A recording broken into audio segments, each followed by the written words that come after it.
مساك الله بالخير يا فهد. مسيت بالنور، الله يطول عمرك ويحييك. الله وش العلوم وش الاخبار؟ والله ابشرك صافي. الله حي ابو دويش. الله يحييك. ودي اصعب قصيده باللغه العربيه. اصعب قصيده باللغه العربيه هي قصيده امرؤ قيس بن حجر الكندي. امه فاطمه بنت ربيعه اخت الزير واخت كليب. يقول ابيها شاف له وحده قالت كذا، اعطتها نظره زين.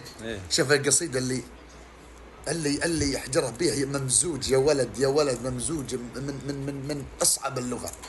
يقول انس شو اسمه، لها مقلة لو انها نظرت بها الى راهب قد صام لله وابتهى، فلرب يوم قد غلوت بحبها اذا ما ابوها ليله غاب او قمر.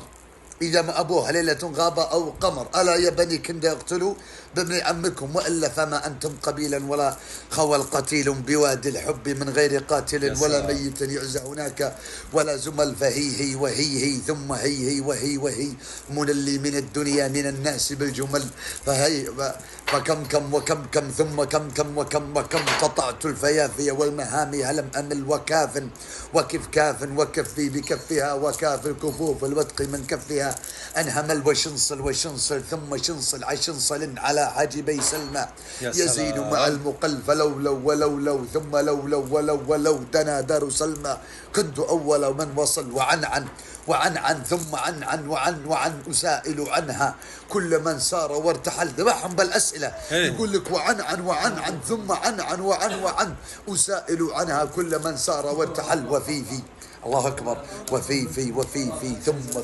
وفي وجنتي سلمى أقبل لم أمل. الله أكبر عليك. امرؤ قيس مات يا جماعة الخير من حبه، مات من حبه، ولكن صمم هذا الملك، أعطوه حلة قالوا سنتوجك ملك. قالها والي تيماء كان للروم. قال سنتوجك ملك الآن. الحلة هذه أبو دويشر كان بها السم، فهو أعطوه الحلة فلبسها فمشى.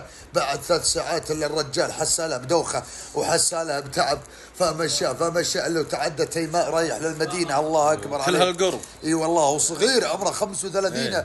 ضرب الملوك، جمع جيش، ولكن خانوه، ولا بد من خيانة الروم هؤلاء.